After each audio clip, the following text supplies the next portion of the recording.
Hello students, आप सभी का हमारे इस यूट्यूब चैनल में स्वागत है। स्टूडेंट्स, हम इंट्रोडक्टरी स्टैटिस्टिक्स फॉर इकोनॉमिक्स का पेपर सॉल्व कर रहे थे और इसका लास्ट क्वेश्चन जो है क्वेश्चन नंबर 14 है, इस पर पहुंच चुके हैं हम। ठीक है, क्वेश्चन नंबर 14 है, the average salary of eco honours graduate student is Rs 53,000 with standard deviation of 32,200।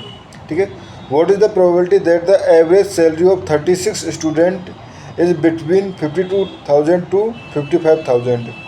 ठीक है, and second, if the sample size has been reduce to 12 student, can we still calculate the required probability in part first using the same method. Explain करना है। ठीक है, तो इसको solve करना चालू करते हैं।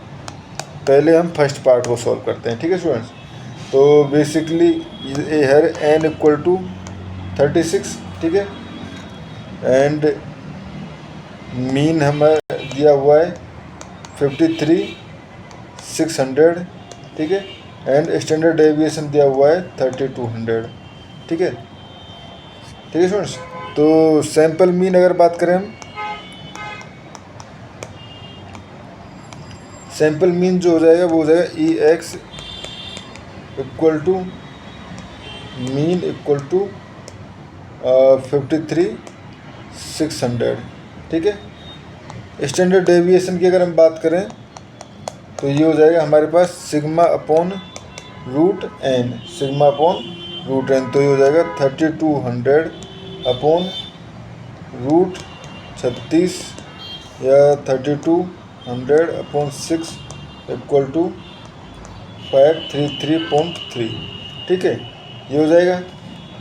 अब दोनों बेसिकली, अब हमें जो दिया हुआ है ये पूछा गया है कि 52,000 से 55,000 के बीच में, तो अब इसको पहले जैसे पहले क्वेश्चन में था उसी तरह से हमें जो बाउंड्स हैं इनको स्टैंडर्डाइज करना पड़ेगा। ठीक है, दी बाउंड्स, स्टैंडर्डाइज दी बाउंड्स। ठीक है, तो बाउंड्स को स्टैंडर्डाइज करें तो Z1 equal to 52,000 minus 53,600 upon 533.3, तो विच इज़ नियरली अबाउट आपका -3 आ जाएगा। और Z2 इक्वल टू भी आपका, जब आप सॉल्व करोगे 55,000 माइनस 53,600 अपॉन 533.3 करोगे तो ये नियर अबाउट आ जाएगा आपका 2.625।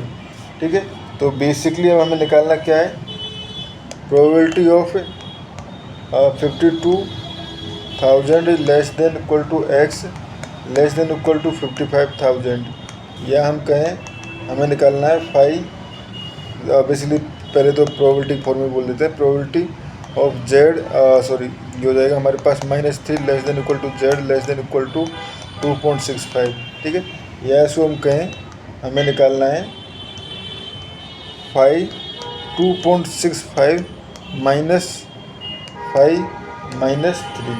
ठीक है, 5 माइनस 3।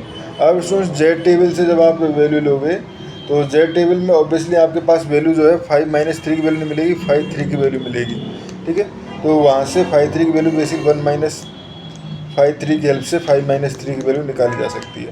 ठीक है, तो ये 5 3 की वैल्यू जो होगी वो आपकी नियर अबाउट कितनी होगी, आपको जाके देखना होगा क्योंकि मेरे पास डायरेक्ट वैल्यू लिखी हुई है। तो ये हो जाएगा हमारे पास 2.65 की वैल्यू जो होगी वो होगी 0.9957, एंड 5 माइनस 3 की वैल्यू जो होगी वो होगी हमारे पास 0.00135, ये हो जाएगा।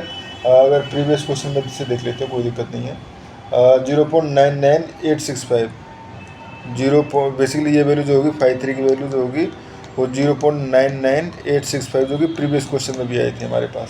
ठीक है, ये आ जाएगी हमारे पास।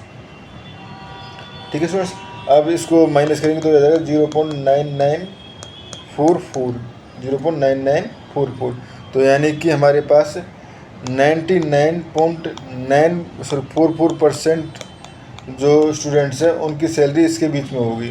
ठीक है, अब नेक्स्ट क्वेश्चन आता है हमारे पास, इफ़ n इक्वल टू 12। ठीक है, तो बेसिकली हम इस रूल को अप्लाई नहीं कर सकते, कांट कांट बी अप्लाई। ठीक है, क्यों नहीं कर सकते अप्लाई? तो इसका एक सीधा सा रीज़न है कि जब भी हम नॉर्मल डिस्ट्रीब्यूशन यूज़ कर रहे होते हैं तो हम लेके चलते हैं कि अपना जो सैम्पल साइज़ है वो n जो है वो ग्रेटर देन इक्वल टू 30 हो तो वैल्यूज अच्छी देता है, अदरवाइज वो वैल्यू ख़राब देता है। ठीक है, तो n जो है वो बेसिकली 12 जो है वो काफ़ी छोटा है, तो इसीलिए हम इसको अप्लाई नहीं कर सकते। ठीक है स्टूडेंट्स, तो इस क्वेश्चन में इतना ही हमें करना था। थैंक यू, धन्यवाद and good luck for your exam.